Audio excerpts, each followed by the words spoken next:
السلام علیکم ورحمۃ اللہ تعالی وبرکاتہ۔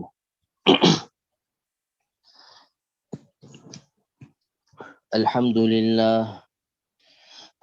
للہ نحمده ونستعینه ونستغفره ونؤمن به ونتوکل علیہ ونعوذ باللہ من شرور انفسنا ومن سیئات اعمالنا من يهده الله فلا مضل له ومن يضلله فلا هادي له ونشهد أن لا إله إلا الله وحده لا شريك له ونشهد أن سيدنا وسندنا وحبيبنا ومولانا محمدا عبده ورسوله. أما بعد فأعوذ بالله من الشيطان الرجيم. بسم الله الرحمن الرحيم. قال الله تبارك وتعالى في القرآن المجيد: والعصر إن الإنسان لفي خسر إلا الذين آمنوا وعملوا الصالحات وتواصوا بالحق وتواصوا بالصبر. صدق الله العظيم. وقال النبي صلى الله عليه وسلم: ليس المؤمن بالتعان ولا باللعان ولا الفاحش ولا البذيء، أو كما قال عليه الصلاة والسلام.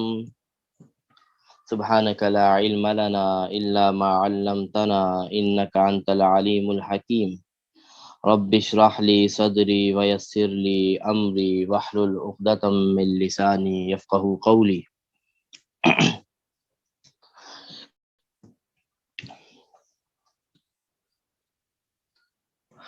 آج جو سورۃ العصر کی تلاوت کی ہے اس کے اوپر کچھ بات کر لیتے ہیں۔ اگر آج ہم اپنے آپ سے یا کسی بھی عقل مند سے یا بے وقوف سے بھی اگر یہ سوال پوچھا جائے کہ کامیاب انسان کون ہے، کسی سے پوچھا جائے کہ کامیابی کسے کہتے ہیں، کامیابی کا معیار، کامیابی کا کرائیٹیریا کیا ہے، تو ہر شخص کے ذہن میں سب سے پہلے تو یہی جواب آئے گا کہ کامیابی کا کرائیٹیریا اور کامیاب ترین شخص، کامیاب ترین انسان وہ ہے جس کی دنیا بہت اچھی ہو جائے،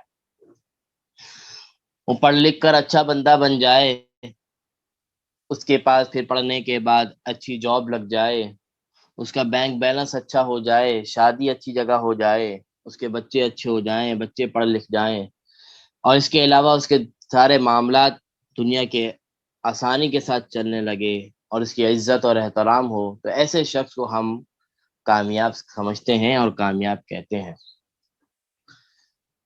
اللہ تبارک و تعالی کے نزدیک، جناب نبی کریم صلی اللہ علیہ وسلم کے نزدیک، اور خود قرآن مجید نے بتایا کہ کامیابی اسے کہتے ہیں کہ انسان اس دنیا میں آئے اور اتنے اچھے اعمال کرے کہ وہ اس دنیا میں سے جانے کے بعد جنت میں چلا جائے، یہ ہے کامیابی اصل۔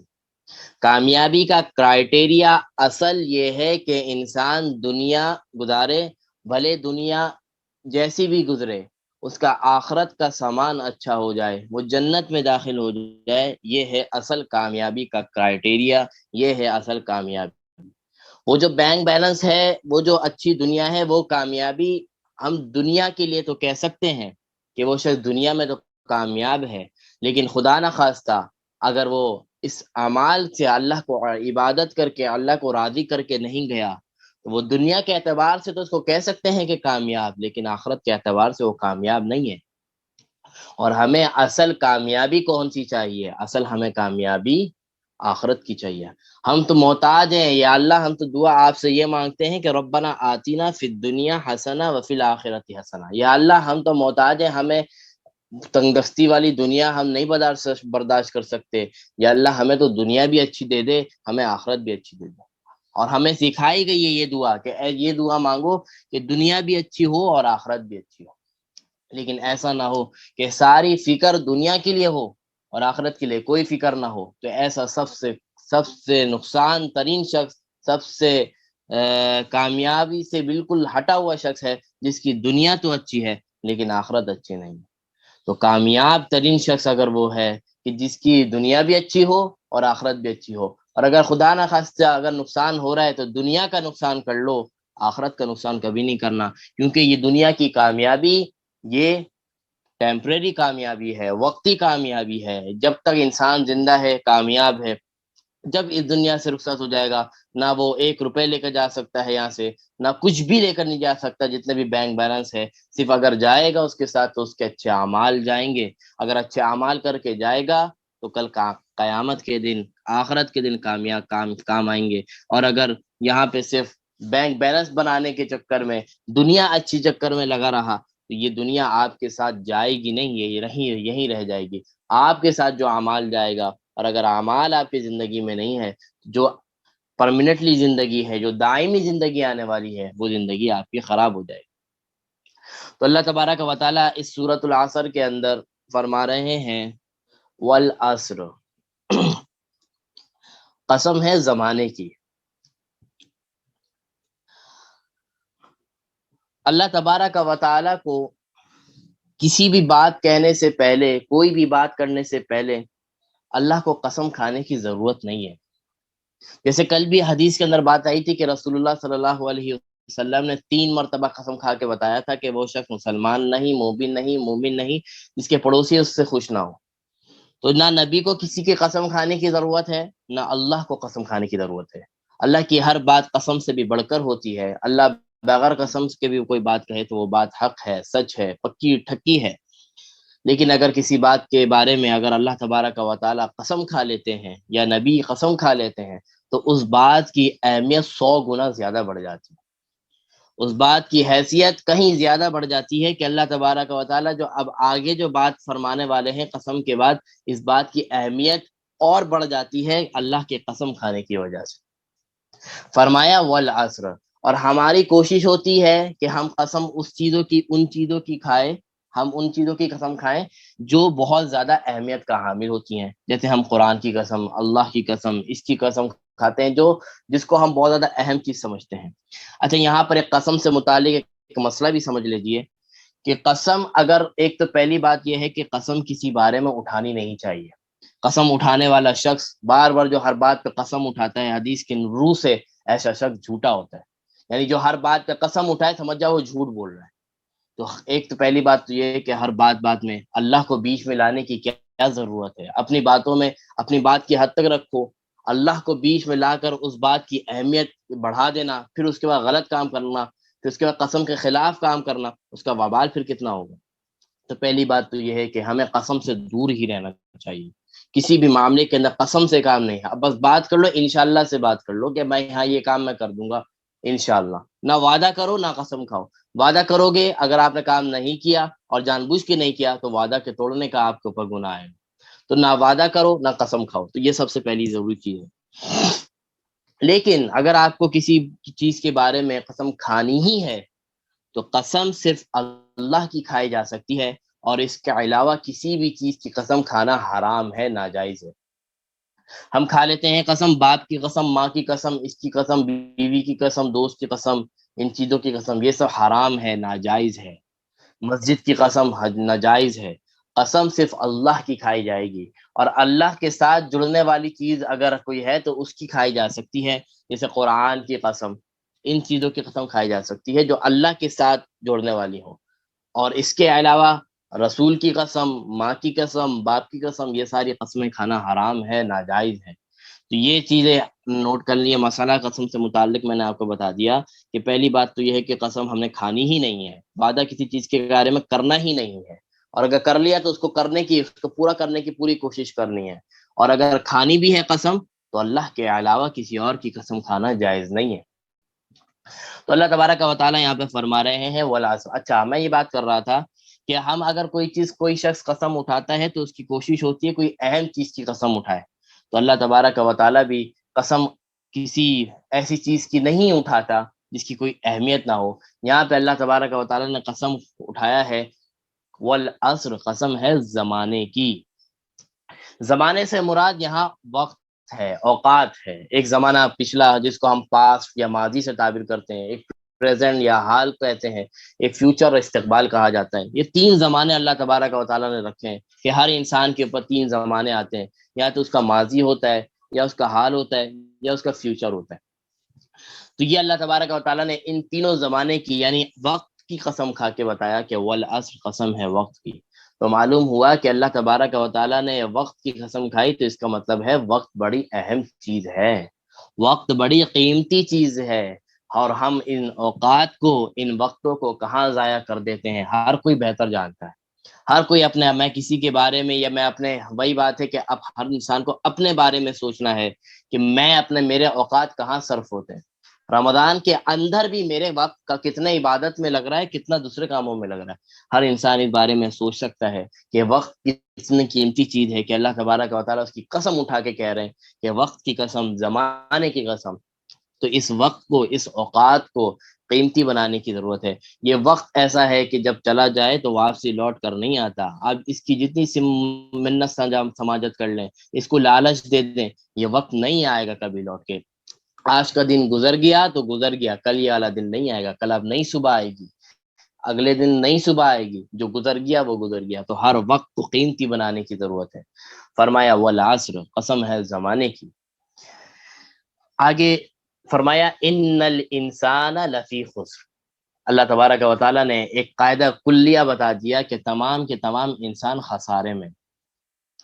جتنے بھی اللہ تبارک و تعالیٰ نے انسانوں کو پیدا کیا ہے، جب سے دنیا بنی ہے اس وقت سے قیامت تک جتنی بھی دنیا جتنے لوگ آتے رہیں گے، سب کے بارے میں اللہ تعالیٰ بتا دیا، سب کے بارے میں اللہ تبارک و تعالیٰ نے لفظ نکیرہ استعمال کیا، عام جملہ استعمال کیا۔ فرمایا ان الانسان، بے شک، یہاں پہ بھی انا لگایا۔ انا کا مطلب ہم قسم میں بھی لے سکتے ہیں کہ یقیناً سارے کے سارے انسان کیا ہے، لفی خسر، خسارے میں ہے، لاس میں ہے، نقصان میں ہے۔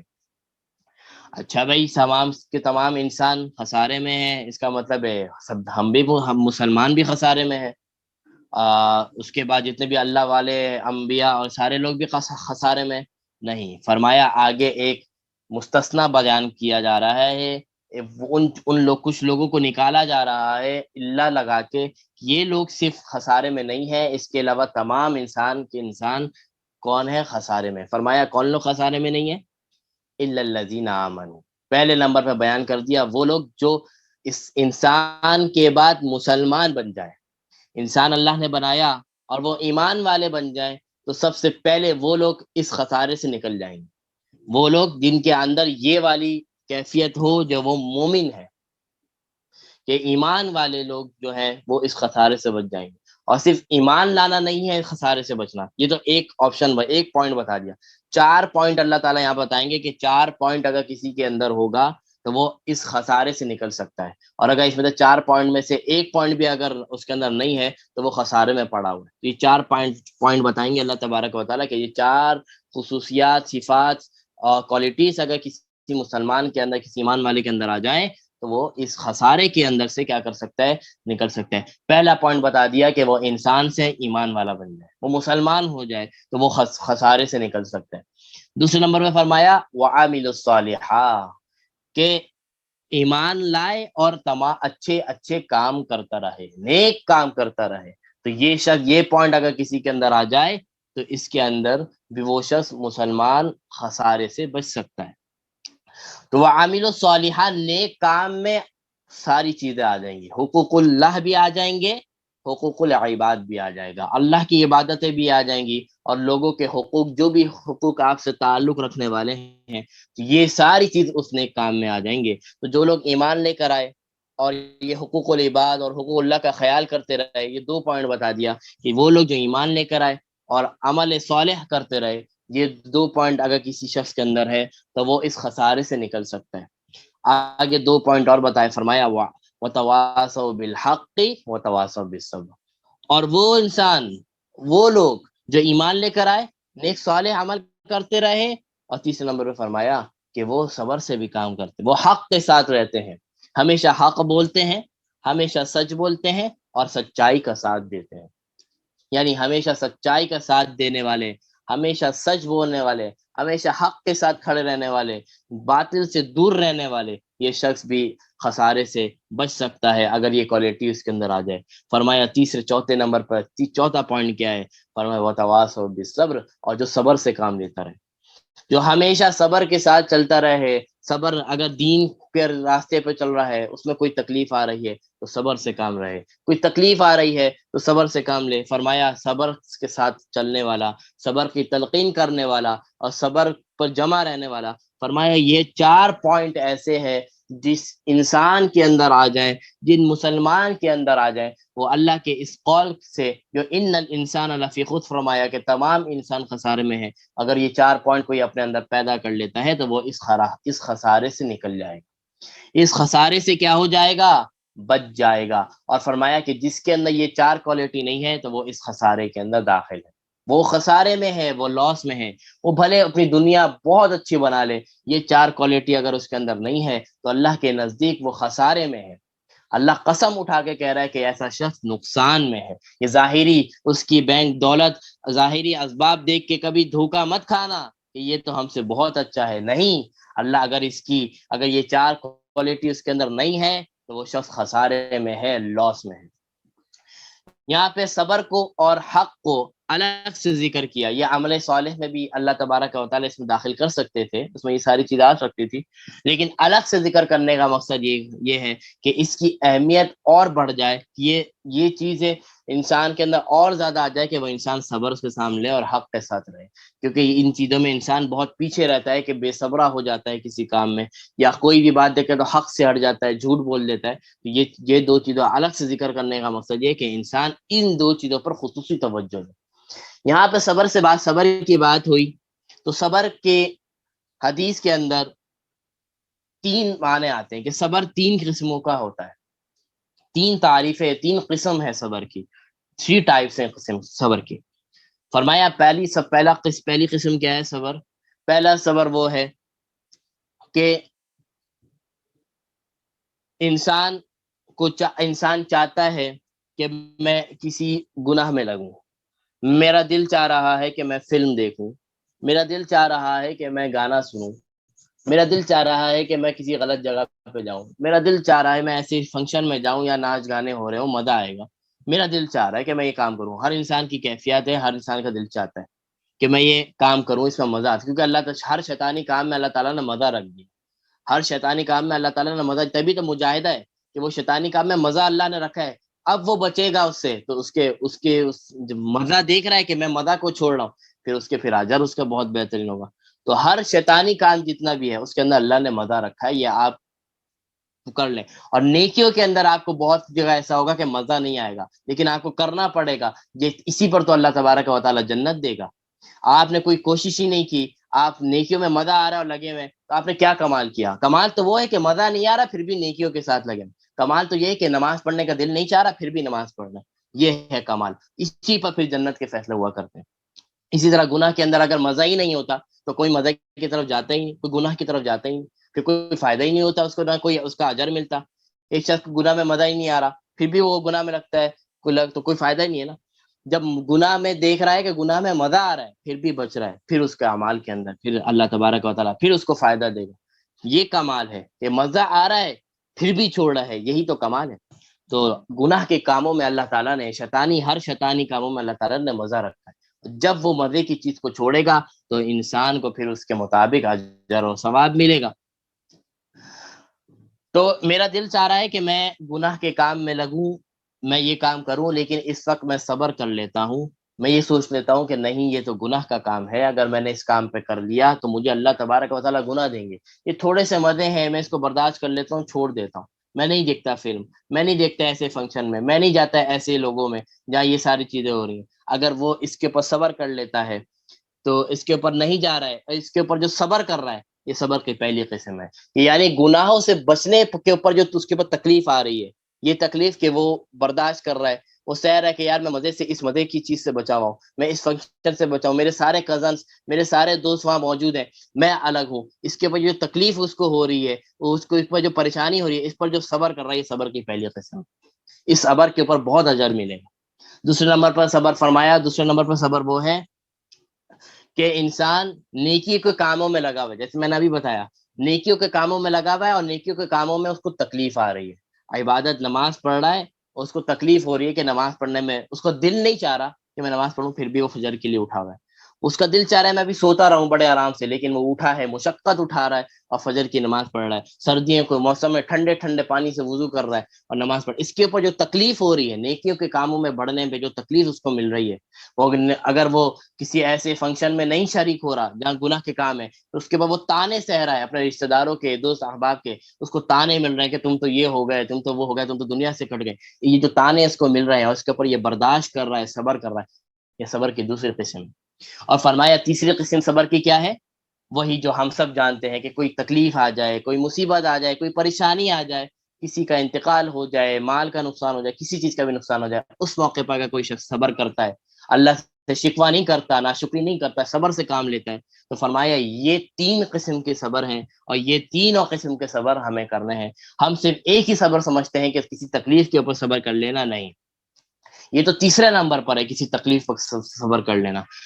پہلے نمبر پر صبر کی تعریف میں بتایا کہ پہلا معنی یہ ہے کہ نیک گناہ سے بچتے ہوئے اگر کوئی آپ پہ کوئی پریشانی تکلیف آ رہی ہے، اس پر آپ صبر کر رہے ہیں، یہ بہت بڑا صبر ہے۔ دوسرے نمبر پر نیکیوں کے کاموں میں لگے ہوئے ہیں، اس کے اوپر کوئی پریشانی تکلیف آ رہی ہے، کوئی تانے مل رہے ہیں اور آپ صبر کر رہے ہیں، برداشت کر رہے ہیں، یہ دوسرے نمبر پہ صبر ہے اور بہت بڑا صبر ہے۔ اور اس کے علاوہ تیسرے نمبر پر کوئی پریشانی، کوئی مصیبت، کوئی تکالیف آ رہی ہے اور اس کے اوپر آپ صبر کر رہے ہیں، تو یہ تیسرا صبر ہے۔ تو یہ تینوں ٹائپس جو صبر کی ملتی ہے تو صبر بنتا ہے۔ اس صبر پر عمل کرنے والے اور حق پر چلنے والے اور نیک کام کرنے والے اور ایمان لانے والے، یہ چار لوگ بتا دیے، چار لوگ نہیں بلکہ چار کوالٹیز بتا دی، یہ ہر ایک انسان کے اندر ہونی چاہیے، یہ چار کوالٹی بتا دی۔ اور اس کوالٹی کے اندر مفسرین نے لکھا ہے کہ یہ سورۃ العصر پورے قرآن کا خلاصہ ہے، پورا قرآن نے جو جو ہمیں کہا وہ ساری چیزیں اس سورۃ العصر میں آ گئی۔ قرآن نے کہا کہ ایمان لے کر آؤ، نیک صالح عمل کرتے رہو، نیک صالح عمل میں سارے کام آ جائیں گے، وہ اللہ تعالیٰ نے ایمان والی بات بھی اس میں ڈال دی، نیک عمل والی بات بھی ڈال دی، حق کے ساتھ۔ قرآن کا ہمیشہ یہی ہے کہ ہمیشہ حق کے ساتھ چلو، قرآن کا مطالبہ یہی ہے کہ ہمیشہ حق کے ساتھ چلو، صبر کے ساتھ چلو، اور وہ دونوں چیزیں اللہ تعالیٰ نے سورۃ العصر میں نازل فرما دی۔ تو مفسرین نے سورۃ العصر، بلکہ تفسیر ابن کثیر رحمہ اللہ نے، جنہوں نے تفسیر ابن کثیر اس میں یہ بات لکھی ہے باقاعدہ کہ سورۃ العصر یہ پورے قرآن کا خلاصہ ہے، اگر کوئی شخص سورۃ العصر پر عمل کر رہا ہے تو دراصل وہ پورے قرآن پر عمل کر رہا ہے۔ تو یہ بڑی زبردست بات ہے۔ اب اس کے اندر نیک اعمال میں حقوق اللہ، حقوق العباد سب آ جاتے ہیں۔ تو یہ سورۃ العصر کا کچھ خلاصہ ترجمہ آپ کے سامنے پیش کیا۔ اللہ تبارک و تعالی ہمیں یہ چاروں کوالٹیز ہمارے اندر، یہ چاروں خصوصیات ہمارے اندر اللہ تبارک و تعالی پیدا فرما دے۔ آج جو ہمارے پاس کچھ احادیث ہیں، یہ احادیث بڑی اہم احادیث چل رہی ہیں، امپورٹنٹ احادیث چل رہی ہیں اور خصوصی پر عمل کرنے کی ضرورت ہے۔ اور آج جو لڑائی جھگڑوں کا سبب جو معاشرے کے اندر ہے، یہ ان چیزوں ہی کے ذریعے بڑھتا ہے۔ اگر یہ چیزوں پر انسان کنٹرول کر لے، اپنے آپ کو روک لے، تو اس کا گھر بہت اچھے طریقے سے بن سکتا ہے۔ یہ حضرت ابن مسعود عن ابن مسعود قال قال رسول اللہ صلی اللہ علیہ وسلم، یہ حضرت ابن مسعود رضی اللہ تعالی عنہ سے روایت ہے کہ رسول اللہ صلی اللہ علیہ وسلم نے فرمایا لیس المؤمن بالطعان ولا باللعان ولا الفاحش ولا البذی۔ فرمایا کہ چار لوگوں کے بارے میں بتایا کہ مومن، یہ شخص مومن نہیں ہو سکتا۔ آپ علیہ السلام نے فرمایا مومن، یہ لوگ مومن نہیں ہو سکتے۔ بھائی کون لوگ نہیں ہو سکتے؟ فرمایا لعن تعان کرنے والا، لعنت ملامت کرنے والا مومن نہیں ہو سکتا۔ دوسرے نمبر پہ فرمایا اور کون نہیں ہو سکتا بھائی مومن؟ فرمایا فحش کام کرنے والا، فحش بد کلامی کرنے والا، فحش کلام کرنے والا، گندی باتیں کرنے والا، غلط باتیں کرنے والا، اور اسی طرح لعن تعان کرنے والا شخص یہ مومن نہیں ہو سکتا، یہ ایمان والا نہیں ہو سکتا۔ یہ ایمان کی خصوصیات نہیں ہے کہ ایمان والا بھی ہو اور لعن تعان بھی کرے، ایمان والا بھی ہو غلط باتیں بھی کرے، فحش باتیں بھی کرے، گندی باتیں بھی کرے، گالی گلوچ کرے، ایسا شخص مسلمان نہیں ہو سکتا۔ دوسری چیز تو ہو سکتا ہے، کافر منافق تو ہو سکتا ہے، لیکن نہیں، ایمان والا نہیں ہو سکتا۔ کہ ایمان والا بھی ہو اور یہ دو عادتیں، یہ خبیث عادتیں بھی اس کے اندر ہو، کہ وہ لعن طعن بھی کرتا ہو، ایک دوسرے کو غلط باتیں بھی کستا ہو، بد اخلاقی کی بھی کرتا ہو، بد زبانی بھی کرتا ہو، اور مومن بھی ہو، یہ دو چیزیں ایک ساتھ جمع نہیں ہو سکتی۔ فرمایا مسلمان ایمان والے کی شان تو یہ ہے کہ وہ جب بولے گا اس کے منہ سے پھول جھڑکیں گے، جب وہ بولے گا ہر کے بارے میں اچھی بات کرے گا۔ ایمان والا تو وہ ہے جو کبھی گندی بات، غلط باتیں نہیں کرے گا، حیا سے اتری ہوئی غیرت سے نیچے کی باتیں نہیں کرے گا، ہمیشہ اچھی باتیں کرے گا۔ تو یہ مومن کی دو صفات بتا دی کہ یہ دو غلط صفات جو ہیں یہ مومن کے اندر نہیں ہو سکتی۔ اب اس کے بعد جو ہمارے پاس حدیث ہے وہ بھی اسی سے متعلق ہے کہ رسول اللہ صلی اللہ علیہ وسلم نے فرمایا کہ صحابہ کرام نے رسول اللہ صلی اللہ علیہ وسلم سے کچھ سوالات پوچھے۔ فرمایا کہ اے اللہ کے نبی، کہ مومن جو ہے وہ بخیل ہو سکتا ہے، یعنی بخل کر سکتا ہے؟ مومن ایمان والا ہو اور اس کے اندر بخل ہو، کنجوس ہو، اللہ کے راستے میں خرچ نہ کرتا ہو، دوسروں کو کھلاتا نہ ہو، اپنے اوپر بھی صحیح سے خرچ نہیں کر سکتا ہو، اور پیسے بھی ہوں اس کے پر، تو ایسا مومن ہو سکتا ہے؟ آپ علیہ السلام نے فرمایا جی ہو سکتا ہے، ایسا ایمان والا ہو سکتا ہے۔ پھر رسول اللہ صلی اللہ علیہ وسلم نے سوال پوچھا، اچھا مومن جھوٹ بول سکتا ہے؟ وہ صحابہ کرام نے رسول اللہ سے سوال پوچھا کہ اچھا مومن جھوٹ بول سکتا ہے؟ آپ علیہ السلام نے فرمایا نہیں نہیں نہیں، مومن جھوٹ نہیں بول سکتا، مومن جھوٹا نہیں ہو سکتا، مومن بخیل ہو سکتا ہے۔ اور اس کے علاوہ دوسری احادیث میں آتا ہے کہ مومن بخیل ہو سکتا ہے، مومن وعدہ خلافی کر سکتا ہے، سب کچھ کر سکتا ہے، لیکن جھوٹ نہیں بول سکتا۔ مومن جھوٹ نہیں بول سکتا۔ اگر کوئی شخص جھوٹ بول رہا ہے تو وہ مومن نہیں ہے۔ تو فرمایا، اس حدیث میں فرمایا کہ صحابہ نے سوال پوچھا کہ مومن بخیل ہو سکتا ہے، ایمان والا کوئی بخیل ہو سکتا ہے؟ فرمایا جی ہو سکتا ہے، بالکل ہو سکتا ہے، لیکن مومن جو ہے وہ جھوٹا نہیں ہو سکتا۔ تو جھوٹا یہ بڑی وہ علامت بتا دی کہ یہ ایمان والے کے اندر نہیں ہو سکتی، یہ جھوٹ بولنے کی برائی۔ تو یہ جھوٹ بولنے کے اوپر یہ اس کا ذکر تو قرآن مجید میں بھی آتا ہے کہ الا لعنت اللہ علی الکاذبین، کہ اللہ تبارک و تعالی جھوٹ بولنے والے پر کیا کرتے ہیں؟ لعنت فرماتے ہیں۔ اور لعنت کا مطلب ہوتا ہے اللہ کی رحمت سے دور ہو جانا، اور جو شخص اللہ کی رحمت سے دور ہو جائے وہ ایک سانس بھی آگے نہیں لے سکتا، اس کی زندگی کا کچھ بھروسہ نہیں ہے کہ کب کیسے اس کی زندگی برباد ہو جائے۔ ہم جو زندہ ہیں بڑے آرام سے گزر گئے، اللہ کی رحمتیں ہی تو ہیں، تو ہمیں اللہ تعالیٰ نے زندہ کر رکھا ہے اور اچھے اعمال میں، عبادتوں میں لگایا ہوا ہے، یہ اللہ کی رحمت ہے اور کیا ہے۔ اللہ کی رحمت نہ ہو تو ہم اللہ کی عبادت کیسے کر سکتے؟ اللہ ہمیں بلائے ہی نہیں عبادت کا، ہم کیسے عبادت کر سکتے؟ اگر ہمیں عبادتوں کی توفیق ہو رہی ہے تو اللہ کی رحمت ہم پر متوجہ ہے، تبھی تو ہم اللہ کے گھر میں۔ اگر مجھے کوئی مہمان کوئی ناپسند ہوگا تو میں اس کو میں اپنے گھر میں اس کو کبھی آنے دوں گا؟ اگر آنے بھی دوں گا تو بڑی ناپسندگی کا اظہار کروں گا کہ یار یہ کون آ گیا۔ لیکن اور ہم نماز پڑھیں، ہم نماز پڑھنے والا اللہ کا مہمان ہے، روزہ رکھنے والا اللہ کا مہمان ہے، اور عبادت کرنے والا اللہ کا مہمان ہے، تو اللہ کیسے اس شخص کو اس سے عبادت کروا سکتا ہے جس سے ناراض ہو؟ اللہ راضی ہے تبھی تو وہ مہمانی نوازی اس کی کر رہا ہے، تبھی تو وہ مہمان بنا ہوا ہے۔ تو ہر شخص جب وہ عبادتوں میں، نیک کام میں، اچھے کام میں لگا ہوا ہے تو وہ سوچ لے کہ اللہ کی رحمت مجھ پر متوجہ ہے، اور اگر وہ عبادت سے دور ہے اور غلط کاموں میں لگا ہوا ہے تو وہ سوچتے اللہ کی رحمت مجھ پر بہت دور ہے، میں اللہ کی رحمت سے دور ہوتا جا رہا ہوں، تبھی تو میں اللہ کی طرف نہیں جا رہا۔ تو یہ فرمایا کہ مومن بخیل ہو سکتا ہے، سب ہو سکتا ہے، لیکن مومن جھوٹا نہیں ہو سکتا۔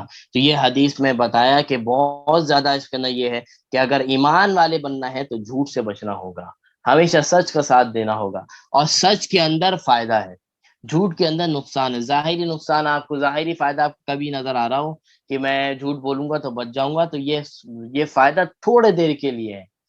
سچ کے اندر ہمیشہ ہمیشہ کا فائدہ ہے، جھوٹ کے اندر ایک تو فائدہ ہے ہی نہیں، اگر ہے بھی تو وہ چند سیکنڈ، چند منٹوں کا، اس کے بعد اور ایک جھوٹ بولنے پر 100 جھوٹ اور بولنے پڑتے ہیں۔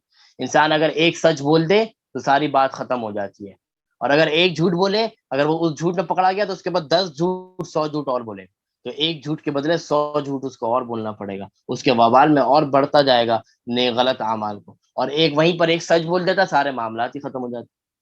تو یہ سچ بڑی زبردست چیز ہے، ہمیشہ اپنے آپ کو سچ بول کے ساتھ لگانا ہے اور سچائی کے ساتھ رکھنا ہے۔ اسی طرح اب تیسری حدیث میں حضرت ابو ہریرہ رضی اللہ تعالیٰ عنہ سے روایت ہے کہ رسول اللہ صلی اللہ علیہ وسلم نے بہت زبردست بات فرمائی۔ اس حدیث سے ہمیں بہت تسلی مل جاتی ہے۔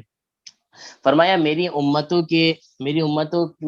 جو ہے ان کے دلوں میں غلط اور برے تصور آتے ہیں، غلط باتیں آتی ہیں ان کے دلوں میں، غلط خیالات ان کے دماغ میں آتے رہتے ہیں، وسوسے آتے رہتے ہیں شیطان کی طرف سے۔ وہ کسی کے بارے میں غلط سوچ سکتے ہیں، وہ کسی کے بارے میں غلط باتیں کرنا نہیں، دل میں کوئی گندی بات آ سکتی ہے، دماغ میں کوئی غلط سوچ آ سکتی ہے، یہ سب آ سکتی ہے۔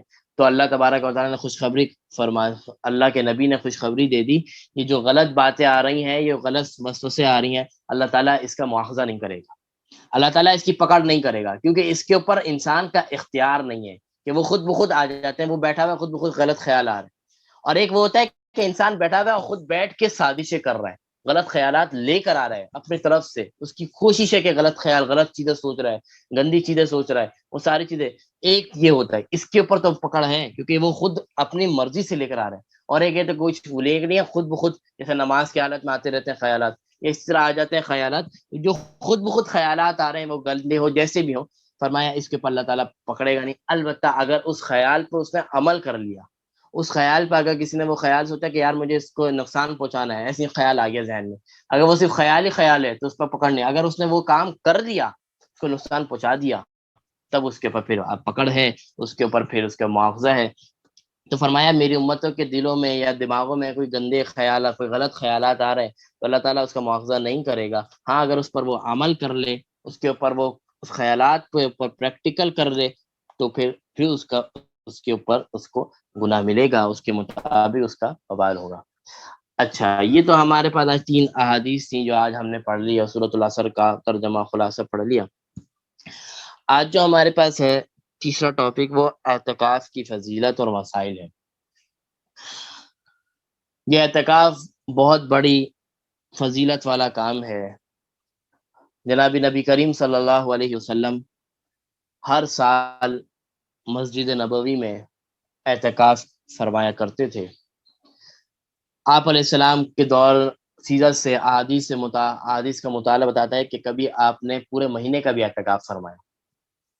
حدیث میں آتا ہے کہ آپ علیہ السلام رمضان کا چاند دیکھا تو آپ علیہ السلام اعتکاف میں چلے گئے، پہلا عشرہ گزرا اور آپ علیہ السلام کو دیکھا کہ آپ علیہ السلام اعتکاف میں گئے ہیں، تو صحابہ کرام بھی آپ علیہ السلام کے ساتھ اعتکاف میں آ گئے، کیونکہ صحابہ کرام کی یہ چاہت ہوتی تھی کہ جو کام نبی کرے وہ کام ہم بھی کر لیں، تو آپ علیہ السلام کے ساتھ صحابہ کرام بھی اعتکاف میں بیٹھے ہیں پہلے عشرے میں اعتکاف میں بیٹھے۔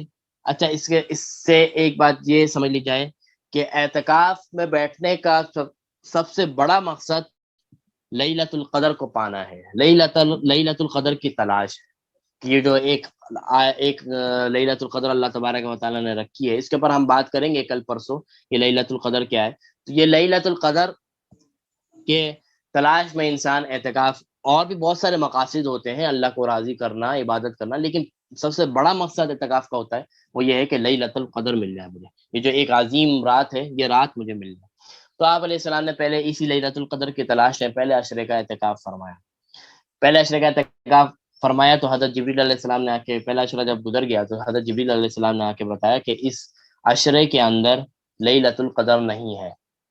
آپ علیہ السلام نے پھر دوسرے عشرے کا اعتکاف فرمایا اور صحابہ کو حکم دیا کہ پہلے عشرے کے اندر لیلۃ القدر نہیں تھی، ہمیں دوسرے عشرے کا بھی اعتکاف کرنا۔ دوسرے عشرے کا بھی آپ علیہ السلام نے اعتکاف کیا، صحابہ کرام نے کیا۔ دوسرا عشرہ بھی گزر گیا، حضرت جبریل علیہ السلام نے آ کے بتایا کہ ان دنوں میں بھی لیلۃ القدر نہیں تھی۔ آپ علیہ السلام نے تمام صحابہ کرام کو حکم دیا کہ بھائی دوسرے عشرے میں بھی لیلۃ القدر نہیں ہے، ہمیں تیسرے عشرے کا اعتکاف کرنا ہے۔ آپ علیہ السلام نے جب تیسرے عشرے کا اعتکاف فرمایا تو حضرت جبریل علیہ السلام نے فرمایا کہ ہاں، ان عشرے میں لیلۃ القدر ہے، اب آپ کو تلاش کرنی ہے۔ تو اسی لیے ہم بھی پھر اس کے بعد آپ علیہ السلام نے ہمیشہ پھر آخری عشرے کا اعتکاف فرمایا، کیونکہ یہ بتلا دیا گیا کہ لیلۃ القدر آخری عشرے میں ہوتی ہے۔ تو پھر آپ علیہ السلام نے پوری زندگی لیلۃ القدر کی تلاش میں آخری عشرے کا اعتکاف کیا، اور آپ کے ساتھ صحابہ کرام بھی بیٹھا کرتے تھے۔ یہ اعتکاف آپ اندازہ لگائیے کہ بہت بڑی فضیلت اور بہت بڑے اہم کام ہے، اس بات سے کہ غزوہ بدر آپ علیہ السلام رمضان المبارک کے دنوں میں ایک بہت بڑی غزوہ، جس کو اسلام کی پہلی جنگ اور پہلی فتح کہتے ہیں، اسلام کو جو سب سے زیادہ ترقی ملی ہے، اسلام جو سب سے زیادہ پھیلا ہے، وہ غزوہ بدر کے بعد پھیلا ہے، اور اسلام کی پہلی جنگ ہے غزوہ بدر۔ اب وہ غزوہ بدر ہو رہی ہے 17 رمضان المبارک کو، جو ابھی کل پرسوں گزرا ہے۔ 17 رمضان المبارک کو غزوہ بدر ہوئی ہے۔ اسلام کی سب سے اس دن کو اللہ تبارک و تعالیٰ نے یوم الفرقان سے تعبیر فرمایا، یہ کامیابی کا دن تھا، بہت بڑی فتح کا دن تھا غزوہ بدر۔ وہ 17 رمضان المبارک کو ہو رہی ہے، اور اسی سال، جس سال میں رمضان المبارک کو 17 رمضان المبارک والے دن غزوہ بدر ہوئی ہے، اس کے 3 دن بعد آپ علیہ السلام اعتکاف کے اندر نظر آ رہے ہیں۔ تو یہ اتنا بڑا کام کر آ رہے ہیں، کتنا بڑا کام تھا غزوہ کفاروں سے جنگ کرنا، لیکن اس مہینے میں بھی، اس سال بھی آپ علیہ السلام نے اعتکاف کو نہیں چھوڑا۔ آپ علیہ السلام سوچ سکتے تھے یار میں اتنا بڑا کام کر آ رہا ہوں، اور میں زخمی بھی ہوں، میں اس کے اوپر سارے معاملات بھی تھکا ہوا بھی ہوں، میں آرام کر لیتا ہوں۔ نہیں، آپ علیہ السلام نے اعتکاف کیا، اس مہینے میں بھی اعتکاف کیا، اعتکاف کو نہیں چھوڑا۔ اس سے آپ اندازہ لگائیں کہ اعتکاف کی کتنی بڑی فضیلت ہے۔ اور حدیث میں آتا ہے کہ کوئی شخص ایک دن کا اعتکاف کرتا ہے، کوئی شخص ایک دن کا اعتکاف کرتا ہے، تو اس کے نزدیک، اس کے اور جہنم کے درمیان 3 خندقیں کھود دی جاتی ہیں، اور ہر خندق کا فاصلہ اتنا ہے جیسے آسمان و زمین کا۔ تو وہ اتنا دور ہو جاتا ہے جہنم سے، کسی نے ایک دن کا اعتکاف کیا۔ اور یہ اعتکاف نفلی اعتکاف کی بات، پھر وہ اعتکاف جو سنت ہے اور فرض کفایہ ہے، اس اعتکاف کی کیا اہمیت ہوگی جو رمضان کے آخری عشرے میں کیا جاتا ہے۔ یہ رمضان اعتکاف کا مقصد اللہ کو راضی کرنا ہے، کہ کسی طرح ہم 20 دن ہم نہیں کر سکے، یا اللہ آخری دن ہے، آخری 10 دن ہے، آپ کے گھر میں آ کے پڑ گئے ہیں کہ یا اللہ آپ سے لے کر ہی جائیں گے، آپ کو منا کر ہی جائیں گے، آپ کو راضی کر کے ہی جائیں گے۔ ایسا ہوگا نہیں کہ ہم آپ کو راضی نہ کر سکیں۔ یہ 10 دن کا مقصد یہی ہوتا ہے کہ اللہ کو منا لینا، اللہ کو راضی، اللہ کے گھر میں پڑ جانا، اللہ کے مہمان آ کے پڑ جانا اور ضد کرنا کہ اللہ معاف کر دیے ہے اعتکاف۔ اعتکاف کا مقصد صرف 10 دن گزارنے کا نام نہیں ہے، گھر سے دور رہنے کا نام نہیں ہے، مسجد میں بیٹھ کے ہلا گلا کرنے کا نام نہیں ہے، بلکہ اللہ کو راضی کرنا، اللہ کو منانا، یہ ہے اعتکاف۔ اور شب قدر کا مل جانا اعتکاف۔ اور علماء نے لکھا ہے کہ جو شخص اعتکاف میں بیٹھ جاتا ہے اور گناہوں سے پاک رہتا ہے، دوسرے گناہوں سے بچتا رہتا ہے، تو اس کو شب قدر مل ہی جاتی ہے، اس کو شب قدر مل ہی جاتی ہے، کیونکہ وہ مسجد میں بیٹھا ہے، وہ مستقل عبادت میں، مسجد میں بیٹھ رہا ہے، مستقل عبادت میں ہے، اگر وہ کسی غلط کام میں مبتلا نہیں ہے۔ اگر وہ نیکیوں کے کام زیادہ نہیں بھی کر رہا، پھر بھی اس کو لیلۃ القدر مل جائے گی، کیونکہ وہ مسجد میں بیٹھا ہے، وہ عبادت کی نیت سے بیٹھا ہے، اس کو لیلۃ القدر ملنی ہی ملنی ہے۔ ہاں، اگر اس نے وہاں 10 دن بیٹھ کے بھی وہی سارے غلط کام کرے، وہی چغلی غیبت سارے کاموں میں لگا ہوا ہے، وہی غلط کاموں میں لگا ہوا ہے، تو ایسے شخص کو وہ اعتکاف جو ثواب کی چیز تھی، وہی اس کے لیے وبال کی چیز بن جائے کہ یہاں پر تو آئے تھے، اللہ کے گھر کو بھی تم نے خراب کر دیا آ کے۔ تو یہ اعتکاف کی بڑی فضیلت ہے، ہمیں بیٹھنا چاہیے، جس کو توفیق مل جائے، جس کے پاس وقت ہو، آرام سے ہو، جس کا جاب کا مسئلہ نہ ہو، کچھ بھی ہو، تو تھوڑے معاملات، اگر جاب بھی ہے تو تھوڑے معاملات چھٹی لے کے، اس طرح کے کر کے، یہ اعتکاف بہت بڑی عبادت ہے، بہت بڑی عبادت ہے۔ اللہ کے نبی ہر سال اعتکاف کیا کرتے ہیں، ساری مصروفیات آپ علیہ السلام رمضان کے آخری عشر میں چھوڑ دیتے تھے اور اللہ کے در پہ آ کے پڑ جاتے تھے۔ اللہ کے نبی کو اس کی اہمیت کا معلوم تھا، تبھی تو کرتے تھے نا، ورنہ اور بھی بہت سارے کام تھے عبادت کے، وہ کام کر لیتے، لیکن اللہ کے نبی نے تمام کاموں پر اعتکاف کو ترجیح دیا، جس سے معلوم ہوا کہ اعتکاف کی بڑی فضیلت۔ تو مرد حضرات جو ہے، اس کے اوپر مسائل و فضائل کے اوپر بات ہو گئی کہ یہ فضیلت، بہت فضیلت والا کام ہے، اس کے مسائل کے اوپر تھوڑی سی بات کر لیتے ہیں۔ مرد حضرات جو ہیں وہ اعتکاف مسجد میں کریں گے، مسجد کے علاوہ مردوں کا اعتکاف نہیں ہوتا، مرد مسجد میں ہی اعتکاف کر سکتے ہیں۔ 20 رمضان المبارک، یعنی آج 19 ہے غالباً، ہاں آج 19 ہے، تو کل 20 ہے۔ 20 رمضان المبارک کی اثر یعنی مغرب روزہ جو ہے، آپ نے وہ مسجد میں افطار کرنا ہے، یعنی روزہ آپ نے مسجد میں کھلنا ہے، یعنی غروب آفتاب سے پہلے پہلے ہمیں مسجد کے اندر داخل ہو جانا ہے، اور اعتکاف کی نیت کر لینی ہے کہ اللہ میں آپ کے سنت جو اعتکاف ہے، اردو میں کر لے دعا، کوئی انگلش میں وہ عربی میں کرنے کی ضرورت نہیں ہے، نویت من سنت الاعتکاف، یہ تو عربی کی نیت ہوتی ہے، لیکن اردو میں کر لے کہ اللہ میں آپ کی کہ مسجد میں آیا ہوں سنت اعتکاف کی نیت سے، جو آپ علیہ السلام ہمیشہ کیا کرتے تھے، کہ اللہ اس کا اجر مجھے دے، اس نیت سے آپ مسجد کے اندر داخل ہو جائیں، اور یہیں جیسے ہی داخل ہو جائے مسجد کے اندر یہیں سے آپ کا اعتکاف شروع ہو گیا. اب آپ نے اس وقت تک مسجد کی حالت میں رہنا ہے, مسجد کے اندر رہنا ہے جب تک عید کا چاند کا اعلان نہ ہو جائے, عید کا چاند کا پتہ نہ چل جائے کہ ہاں عید کا چاند نکل گیا, اب آپ اس مسجد سے نکلیں گے, گھروں کی طرف جائیں گے. یہ 10 دن کا یا 9 دن کا اعتکاف ہوتا ہے. خواتین جو ہے گھر کی, وہ گھر کی خواتین جو ہے وہ اعتکاف گھروں میں کریں گی اپنے. مسجدوں میں اعتکاف مرد کریں گے اور گھروں میں اعتکاف خواتین کریں گی. خواتین گھر میں اعتکاف کہاں کریں گی؟ فرمایا کہ ایسی جگہ پہ کریں گی جہاں پر وہ عام طور پر عبادت کیا کرتی ہیں, جہاں پر وہ عام طور پر نماز پڑھا کرتی ہیں. یا اگر کوئی نماز پڑھنے کی عبادت کرنے کی کوئی جگہ مخصوص نہیں ہے تو ایک ایسی جگہ کا انتخاب کریں گھر میں, ایسے کمرے کا, ایسی جگہ کا جہاں پہ ساری سہولیات بھی اس کے پاس موجود ہوں, واش روم وغیرہ کی سہولیات اس کے پاس وہاں پر, ایسی جگہ پر وہ انتخاب کریں گی کہ جہاں پر ساری سہولیات ان کے پاس موجود ہو. کوئی ایسا نہ کوئی پرابلم ہو کہ ہمیں وہ اس کمرے سے اس جگہ سے نکلنا پڑے, واش روم وغیرہ ساری چیزیں وہاں پر موجود ہوں. یا اگر نہیں بھی ہو تو میں آپ کو یہ بتاتا ہوں کہ اس کو کیسے کرنا ہے. سب سے پہلی بات تو یہ ہے کہ ایسی جگہ کا انتخاب ہو کہ جہاں پر نہ کوئی پریشانی کا سبب ہو, نہ کوئی ٹی وی وغیرہ ہو, نہ کوئی اس طرح کا ہو جہاں پہ وہ اس کو یکسوئی نہ مل سکتی ہو. ایسی جگہ پہ ان کو انتخاب کرنا ہے کہ یہ میری اعتکاف کی جگہ ہے. وہ بھی ان کا وقت بھی یہی ہے کہ غروب آفتاب سے پہلے پہلے وہ اپنے اس حجرے میں وہاں پہ کوئی چادر وغیرہ لگا دیں تاکہ دیکھنے والے کو پتہ چل جائے کہ ہاں یہ لڑکی یا عورت یہ اعتکاف میں, تاکہ کوئی آ کے اس کو پریشان نہ کرے, ڈسٹرب نہ کرے. اب اعتکاف کی نیت ہو گئی, آپ نے اپنا 20واں روزہ یعنی کل کا روزہ ہمیں اس حجرے کے اندر کھولنا ہے جہاں پر آپ نے اعتکاف کیا ہے. اسی طرح مرد حضرات مسجد کے اندر کھولیں گے جہاں پہ انہوں نے اعتکاف کیا. اب اعتکاف کی نیت ہو گئی, اب وہاں پر سارا دن, پوری جو 10 دن ہے اب اسی حجرے کے اندر اس طرح مرد حضرات اسی مسجد کے اندر گزاریں گے. اس کمرے سے, وہ جو کمرہ ہے وہ آپ کا پورا اعتکاف ہے, وہ روم ہے, آپ نیت کر لیں کہ یہ میرا روم میرا اعتکاف ہے, وہ اس کا ایک کمرہ اس کا پورے لیے وہ اعتکاف کی جگہ ہے, اس کمرے میں وہ رہے گی. اس کمرے سے اگر باہر نکلتی ہے کسی بغیر عذر کے, بغیر کسی وجہ کے, تو اس کا اعتکاف ٹوٹ جائے گا, اس کا اعتکاف ٹوٹ جائے گا, کیونکہ اس کا صرف اس کا وہ کمرہ جو ہے وہی اس کی اعتکاف کی جگہ. اگر باہر نکلتی ہے تو اس کا اعتکاف کیا ہو جائے گا, ٹوٹ جائے گا. اسی طرح مسجد مردوں کے لیے اعتکاف کی جگہ ہے, اگر بلا ضرورت مسجد سے باہر نکلیں گے تو ان کا اعتکاف ٹوٹ جائے گا.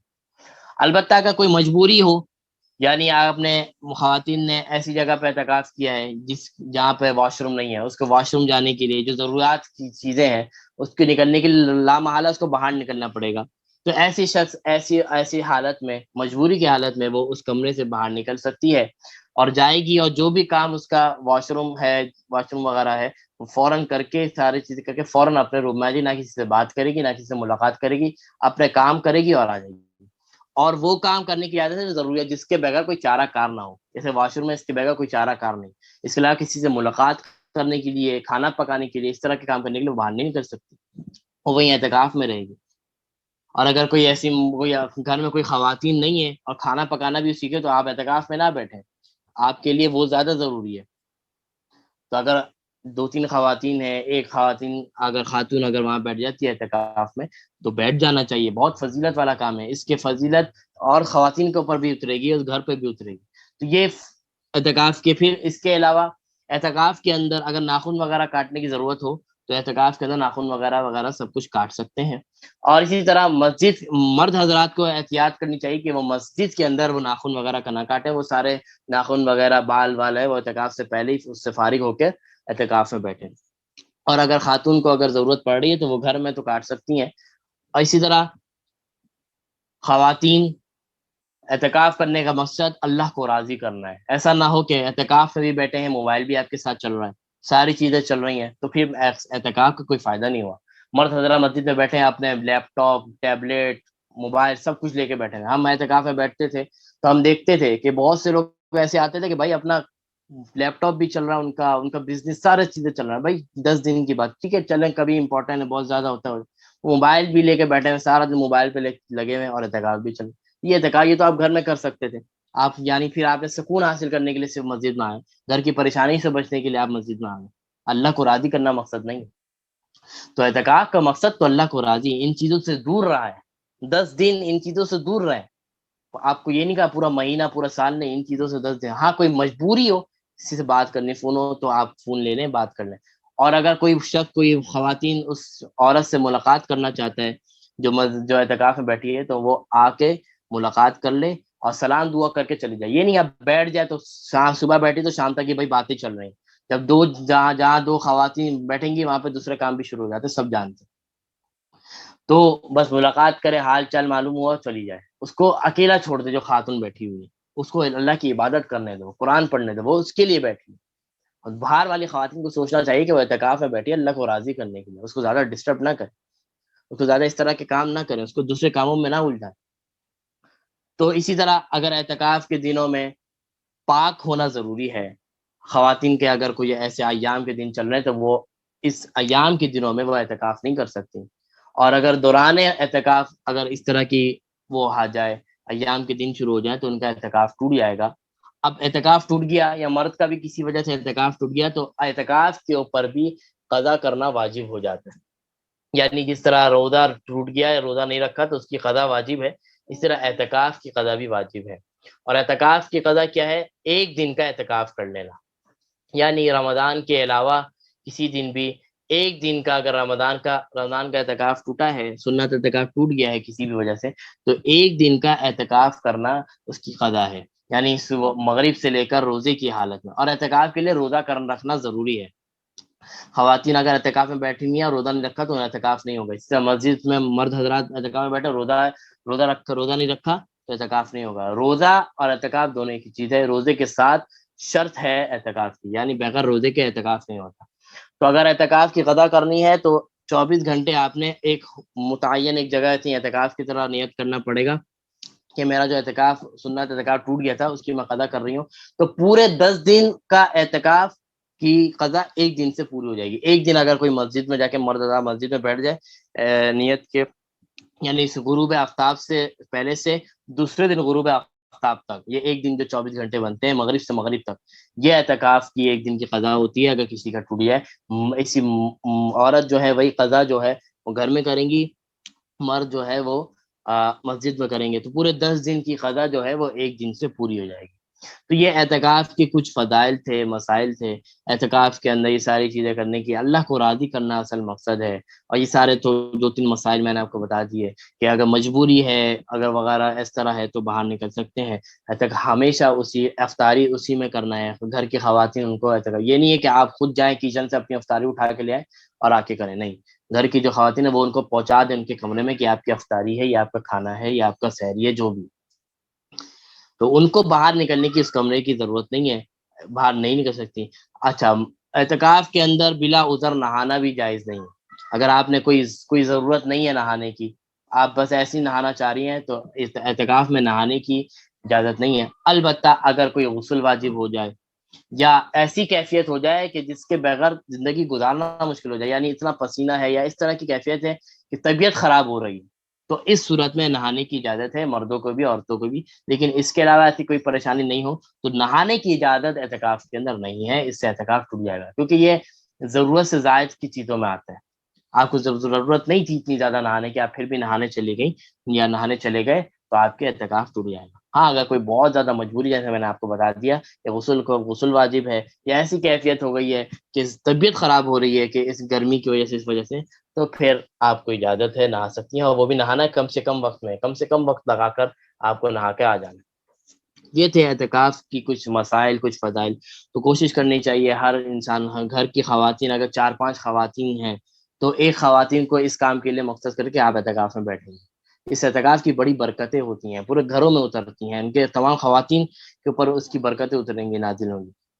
اس طرح مرد حضرات جو 4-5 مرد ہیں کام کرنے والے ہیں، تو ایک مرد کو فارغ کر دیں اس کام کے لیے کہ بھائی جاؤ تم مسجد میں اعتکاف کرو، ہمارے لیے دعائیں کرو، ہماری ترقی کے، اپنے لیے، سب کے لیے دعائیں کرو. تو یہ اعتکاف بڑی فضیلت والا کام ہے، ہمیشہ کرنا چاہیے. آپ علیہ السلام نے ہمیشہ کیا، ہمیشہ کیا، ہمیشہ. میں نے بتایا کہ 17 رمضان کو غزوہ بدر کیا اور 3 دن بعد پھر اعتکاف میں بھی نظر آ گئے. اسی طرح اور بھی بہت ساری فضائل ہیں. اور شب قدر جو اعتکاف میں بیٹھتا ہے خواتین یا مرد حضرات، اعتکاف کی نیت پہ بیٹھ جانا خود عبادت ہے. تو جو خواتین اعتکاف میں بیٹھ جائیں ان کو شب قدر ملتی ہی ملتی ہے، البتہ اگر وہ کوئی گناہ کے کام اس میں نہ کرے.